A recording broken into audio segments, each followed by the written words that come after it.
स्वागत है आपका पैरामेडिक प्लस के ऑनलाइन प्लेटफॉर्म पे। जैसा कि पिछली वीडियो में था अपना इंट्रोडक्शन ऑफ हिस्टोपैथोलॉजी, उसमें अपने 3 पॉइंट तो क्लियर हो चुके थे। अब मैं वीडियो आगे लेके आया हूँ जो 4th पॉइंट अपना डीकैल्सिफिकेशन, 5th है डिहाइड्रेशन एंड लास्ट है टिश्यू प्रोसेसिंग। इसमें क्या है, पहले अपने क्लियर करा था सबसे पहले सैंपल, कलेक्शन ऑफ सैंपल, ठीक है। सेकंड करा था अपने लेबलिंग और थर्ड था अपना फिक्सेशन। जैसा कि सैंपल हिस्टोपैथोलॉजी के अंदर सैंपल आते हैं टिश्यूज के, सैंपल आए टिश्यूज के, वो आएंगे बायोप्सी या ऑटोप्सी से, ठीक है। बायोप्सी से ऑटोप्सी से सैंपल आए, उनका अपन क्या करेंगे, लेबलिंग करेंगे और उसका फिक्सेशन करेंगे। फिक्सेशन क्यों करते हैं? फिक्सेशन इसलिए करते हैं कि वो जो सैंपल आया है, कोई भी ऑर्गन को बॉडी के बाहर निकालते हैं तो वो ऑटोलाइसिस और डिकम्पोज होना स्टार्ट हो जाता है। तो ऑटोलाइसिस एंड डिकम्पोज को प्रिवेंट करने के लिए अपन फिक्सेशन का यूज करते हैं। फिक्सेशन के लिए जो प्रोसेस यूज करते हैं, जो सॉल्यूशंस यूज करते हैं फिक्सेशन के लिए, फिक्सेशन एक प्रोसेस है और फिक्सेशन के लिए जो सॉल्यूशंस यूज करते हैं उसको फिक्सेटिव्स बोलते हैं, ठीक है। तो आप अब अपनी वीडियो कंटिन्यू करते हैं। आज का मतलब 4th पॉइंट है ना डीकैल्सिफिकेशन। डीकैल्सिफिकेशन के अंदर क्या होता है, कोई भी टिश्यू को रिमूव करा, डीकैल्सिफिकेशन नाम से सीधा क्लियर है। डीकैल्सिफिकेशन मतलब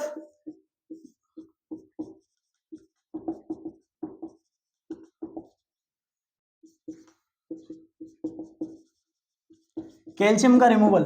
कैल्शियम का रिमूवल, कोई भी टिश्यू लिया, उसके अंदर अगर कैल्शियम डिपॉजिट है, उस पार्ट पे कैल्शियम डिपॉजिट है, जैसे अपने पास सैंपल है, नेल का सैंपल है, नेल के सैंपल में क्या होता है, या कोई बोन का सैंपल है, उनमें क्या है, कैल्शियम डिपॉजिट होता है। तो उस कैल्शियम को रिमूव करने के लिए अपने पास एक स्टेप्स होती है, एक स्टेप यूज करते हैं डीकैल्सिफिकेशन। डीकैल्सिफिकेशन का मतलब समझ आया? डीकैल्सिफिकेशन एक प्रोसेस होती है जिसके अंदर क्या करते हैं, कैल्शियम का रिमूवल करते हैं। डीकैल्सिफिकेशन एक प्रोसेस है जिसके अंदर रिमूव करते हैं, removal of calcium is called decalcification, ठीक है। दूसरी बात करते हैं डिहाइड्रेशन। डिहाइड्रेशन क्या है? डिहाइड्रेशन एक प्रोसेस है। डिहाइड्रेशन में क्या होता है, कोई भी टिश्यू आया, उसको अपन फिक्स करके रखते हैं, फिक्सेशन के अंदर फिक्स करके रखे, तो उसमें क्या टिश्यूज के अंदर क्या था, वाटर होता है, स्मॉल अमाउंट में वाटर प्रेजेंट होता है। उस वाटर को रिमूव करने के लिए अपन क्या करते हैं, डिहाइड्रेशन करते हैं। डिहाइड्रेशन एक प्रोसेस है, removal of water is called dehydration. Dehydration मतलब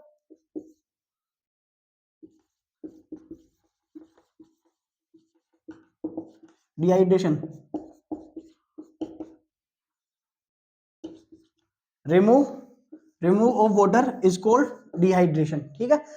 उसके बाद बात करते हैं then tissue processing. Tissue processing क्या है? टिश्यू प्रोसेसिंग एक पूरी प्रोसेस है जो हिस्टोपैथोलॉजी के अंदर यूज करते हैं। टिश्यू प्रोसेसिंग के अंदर क्या होता है, टिश्यू प्रोसेसिंग के अंदर 6 स्टेप्स यूज होती है। फर्स्ट स्टेप अपनी सैंपल कलेक्शन, दूसरी है लेबलिंग, थर्ड है फिक्सेशन, फोर्थ है डिहाइड्रेशन, फिफ्थ है क्लियरिंग एंड लास्ट एम्बेडिंग और फिर स्टैनिंग और माउंटिंग अपन अलग से करते हैं। सबसे पहले सैंपल कलेक्शन, वही सेम प्रोसेस है। सैंपल कलेक्शन का कैसे है, वही ऑटोप्सी से या बायोप्सी से सैंपल आएगा, उसको कलेक्ट करेंगे, उसको लेबल करेंगे। ये सारा प्रोसेस अपने पहले वाली वीडियो में क्लियर कर लिया, ठीक है। अपन बात करते हैं फिक्सेशन की। फिक्सेशन एक बड़ा टॉपिक है, फिक्सेशन एक बहुत इंपॉर्टेंट टॉपिक है। फिक्सेशन पे क्वेश्चंस आते हैं, ठीक है। ये पैरामेडिकल के स्टूडेंट्स के लिए तो बहुत ही जरूरी टॉपिक है। फिक्सेशन में क्या होता है, फिक्सेशन एक प्रोसेस है। फिक्सेशन में जो सॉल्यूशंस यूज होते हैं उनको फिक्सेटिव्स बोलते हैं और बहुत टाइप के फिक्सेटिव्स यूज होते हैं। फिक्सेशन पे एक अलग से अपनी क्लास होगी, मैं तुम्हें सिंपल सा बता रहा हूँ। फिक्सेशन 2 टाइप का होता है, एक तो सिंपल फिक्सेशन और एक कंपाउंड फिक्सेशन। सिंपल फिक्सेशन किसे बोलते हैं, जिसमें सिर्फ एक सॉल्यूशन यूज होता है, और कंपाउंड फिक्सेशन किसको बोलते हैं, जिसमें एक से ज्यादा सॉल्यूशंस यूज होते हैं, उसको कंपाउंड फिक्सेशन बोलते हैं। फिक्सेशन की अपनी एक अलग से अपना एक अलग सा टॉपिक बनाएंगे और उसको समझाएंगे, फिक्सेशन को एक अलग से क्लियर करेंगे, ठीक है।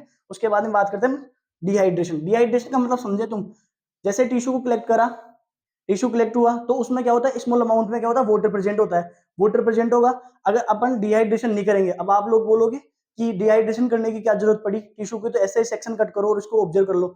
ऐसा नहीं होता, क्योंकि टिश्यू को अगर डायरेक्ट कट कर लेंगे तो टिश्यू ठीक तरीके से ऑब्जर्व नहीं हो पाएगा। इस वजह से अपन, क्योंकि क्यों नहीं हो पाएगा, क्योंकि जो टिश्यू के अंदर जो स्मॉल अमाउंट में वाटर होता है, वो अपना जो वैक्स होता है उसमें सोल्यूबल नहीं होता। इस वजह से सबसे पहले क्या करते हैं अपन, वाटर का रिमूवल करते हैं। वाटर का रिमूव करते हैं और उसको क्या करते हैं, वाटर को बाहर निकालते हैं। वाटर को बाहर क्यों निकालते हैं, वाटर को बाहर निकालते हैं क्योंकि वाटर वैक्स के अंदर सोल्यूबल नहीं होता। समझ आया डिहाइड्रेशन क्यों जरूरी है? डिहाइड्रेशन इसलिए जरूरी है क्योंकि डिहाइड्रेशन सही नहीं करेंगे तो अपना सेक्शन प्रॉपर तरीके से नहीं बनेगा। सेक्शन प्रॉपर तरीके से नहीं बनेगा तो अपन अच्छे से स्लाइड को ऑब्जर्व नहीं कर पाएंगे, और अच्छे से स्लाइड को ऑब्जर्व नहीं कर पाएंगे तो अपन कोई डायग्नोस नहीं कर पाएंगे, प्रॉपर तरीके से डायग्नोस अपना नहीं हो पाएगा। ठीक है, समझ आए? डिहाइड्रेशन, डिहाइड्रेशन और डिकैल्सिफिकेशन में क्या डिफरेंस है? डिकैल्सिफिकेशन में तो सिर्फ कैल्शियम का रिमूव करते हैं और डिहाइड्रेशन में सिर्फ वाटर का रिमूव करते हैं। ठीक है, डिहाइड्रेशन के बाद में अपनी स्टेप्स आती है क्लियरिंग। क्लियरिंग में क्या होता है? डिहाइड्रेशन में वाटर को जो रिमूव करते हैं, वाटर को रिमूवल के लिए क्या करते हैं? क्लियरिंग। क्लियरिंग में क्या यूज करते हैं अपन? जाइलिन, जाइलिन यूज करते हैं। वाटर का रिमूव करने के लिए, वाटर को रिमूव करने के लिए अपन क्या करते हैं? जाइलिन का यूज करते हैं। अब जाइलिन का यूज क्यों कर रहे हो? अब आप बात करोगे, जैसे यहाँ पे टिश्यू सेक्शन, टिश्यू कट कर लिया अपन ने, ठीक है, ये टिश्यू है, सेक्शन कट कर लिए। पहले यहाँ पे क्या था? वाटर था, वाटर को रिमूव करा, वाटर को रिमूव करा तो क्या बना अपना? डिहाइड्रेशन। काहे से रिमूव करा? जाइलिन से रिमूव करा, तो जाइलिन, जाइलिन से रिमूव करा। अब क्या होगा? वाटर तो रिमूव हो जाएगा यहाँ से, और यहाँ क्या आ जाएगा? जाइलिन आ जाएगा। जाइलिन तो आ जाएगा, पर क्या है जाइलिन? जाइलिन क्या है? जाइलिन वैक्स में तो सोल्यूबल है, पर जाइलिन को भी अपने को रिमूव करना पड़ता है, क्योंकि प्रॉपर तरीके से अपनी स्लाइड ऑब्जर्व नहीं हो पाती। और अब डॉक्टर्स को क्या चाहिए? प्रॉपर तरीके से स्लाइड बने, सेक्शन कट हो अच्छे से, और उसको डायग्नोस अच्छे से कर पाए। ठीक है, इस वजह से अपन क्या करते हैं? जाइलिन का भी रिमूव करते हैं। जाइलिन का रिमूव करते हैं अपन एम्बेडिंग से, उसके लिए अपन एम्बेडिंग करते हैं। सबसे पहले समझो डिहाइड्रेशन और क्लियरिंग। डिहाइड्रेशन का मतलब समझा? पहले क्या होता है? टिश्यू सेक्शंस होते हैं, उसमें से वाटर का रिमूव करें, उसको तो अपन क्या बोलेंगे? डिहाइड्रेशन बोलेंगे। और डिहाइड्रेशन बोलेंगे। और क्लियरिंग क्या है? क्लियरिंग एक प्रोसेस होती है जिसमें क्या होता है? वाटर का तो रिमूव हो जाता है, और वहां पे क्या चला जाता है? जाइलिन चला जाता है। जाइलिन क्यों जा रहा है? जाइलिन वैक्स के अंदर सोल्यूबल होता है, इस, और जाइलिन क्या है? जाइलिन वैक्स के अंदर सोल्यूबल होता है, इस वजह से टिश्यूज के अंदर जाइलिन का यूज करते हैं। ठीक है, बात करते हैं अपनी एम्बेडिंग की। एम्बेडिंग क्या है? एम्बेडिंग एक पूरी प्रोसेस है। एम्बेडिंग एक इंपॉर्टेंट टॉपिक है पैरामेडिकल के स्टूडेंट्स के लिए, डीएमएलटी सेकंड ईयर के लिए तो बहुत ज्यादा इंपॉर्टेंट टॉपिक है। एम्बेडिंग में क्या है? एम्बेडिंग करने के लिए पूरा एम्बेडिंग स्टेशन की जरूरत होती है। एम्बेडिंग के लिए पूरी एम्बेडिंग स्टेशन की जरूरत होती है। उसमें क्या होता है? एम्बेडिंग स्टेशन कुछ इस टाइप का होता है। उसमें क्या होता है? एक एल टाइप के मोल्ड्स बने होते हैं। एल टाइप के मोल्ड्स में क्या करते हैं?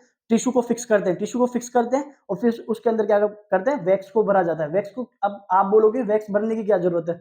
वैक्स भरने की इसलिए जरूरत है क्योंकि जो टिश्यू का सेक्शन कट करते हैं ना, वो बहुत थिन होता है। थिन सेक्शन, अगर उसको स्लाइड भी लेंगे तो प्रॉपर तरीके से स्लाइड आ नहीं पाएगा। इस वजह से क्या करते हैं अपन? वैक्स, वैक्स भरते हैं। वैक्स, वैक्स का कौन सी प्रोसेस में डालते हैं? एम्बेडिंग में। एम्बेडिंग के लिए एक एम्बेडिंग स्टेशन का यूज करते हैं। उस वो एम्बेडिंग स्टेशन कुछ इस टाइप का दिखता है, जिसमें एक पार्ट तो होता है हॉट टेम्परेचर पे काम करता है, और एक करता है कोल्ड टेम्परेचर पे। ठीक है, अपने पास एल टाइप के मोल्ड्स होते हैं, उसके अंदर टिश्यू को फिक्स करते हैं, और उसके अंदर फिक्स वैक्स भरते हैं। वैक्स भर के, वैक्स भर के, वैक्स भर के उसको कोल्ड करते हैं, जमाते हैं, टिश्यू को जमाते हैं। ठीक है, जमा के, और फिर उसके बाद में क्या करते हैं? ट्रिमिंग करते हैं। ट्रिमिंग क्यों करते हैं? अब सुनो, ट्रिमिंग इसलिए करते हैं प्रॉपर तरीके से सेक्शन कट हो जाए। मतलब अब ट्रिमिंग का क्या प्रोसेस है? ट्रिमिंग इसलिए करते हैं, जैसे टिश्यू आया, अब टिश्यू अपने पास प्रॉपर तरीके, लेबल तो आएगा नहीं, मतलब टिश्यू को भी तो लेबल करना पड़ेगा। पूरा टिश्यू एक साथ स्टेन तो नहीं कर सकते, उसका सेक्शन तो कट नहीं कर सकते। इस वजह से स्मॉल पार्ट्स का जो सेक्शन लेते हैं, टिश्यू लेते हैं, उसकी ट्रिमिंग करते हैं। ट्रिमिंग करते हैं अपन माइक्रोटोमी से, रोटेटरी माइक्रोटोमी से अपन ट्रिमिंग करते हैं, और सेक्शन को इक्वल करते हैं। इक्वल करेंगे, देन उसके बाद में माइक्रोटोमी करते हैं। माइक्रोटोमी क्यों करते हैं? माइक्रोटोमी यूज करते हैं सेक्शंस को कट करने के लिए। माइक्रोटोमी यूज करते हैं। माइक्रोटोमी पे अपनी अलग से क्लास होगी, और वो उसमें टाइप्स बताया जाएगा माइक्रोटोम का, रोटेटरी माइक्रोटोम, हैंडलिंग माइक्रोटोम, जो भी है माइक्रोटोम्स की एक अलग से पूरी क्लास होगी अपनी। ठीक है, ये हो गया अपना। इसके बाद में एम्बेडिंग हुई।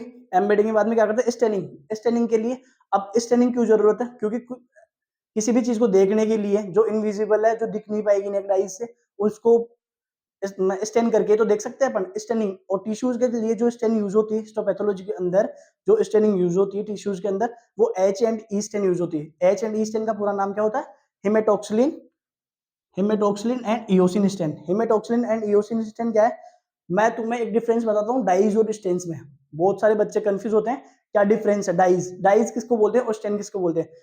डाइज में तो क्या, स्टेन्स में क्या होता है? एक से ज्यादा डाइज यूज होती है। और डाइज किसको बोलते हैं? जिसमें सिर्फ सिंगल कंपोनेंट्स यूज होते हैं, सिर्फ सिंगल पार्ट को स्टेन करने, सिंगल पार्ट को जो स्टेन करता है उसको डाइज बोलते हैं, और जो मल्टीपल पार्ट्स को स्टेन करता है उसको स्टेनिंग बोलते हैं। ठीक है, समझ आया? H and E stain. अब आप बताओ H and E stain dyes है या स्टेन है? ये H and E stain staining है, क्योंकि इसके अंदर एक से ज्यादा डाइज यूज हो रही है। ठीक है, समझ आया? स्टेनिंग करते हैं, स्टेनिंग विजिबिलिटी बढ़ाने के लिए, सेक्शन की विजिबिलिटी बढ़ाएंगे अपन, सेक्शन को देख ऑब्जर्वेशन में कोई प्रॉब्लम ना आए, इस वजह से अपन स्टेनिंग करते हैं। ठीक है, उसके बाद में क्या करते हैं, माउंटिंग, माउंटिंग करते हैं स्लाइड को, मतलब माउंटिंग करते हैं, जो सेक्शन होते हैं ना वो अपने स्लाइड पे आराम से फिक्स हो जाए। ठीक है, अगर वीडियो पसंद आई हो तो लाइक करें, शेयर करें, कमेंट करें।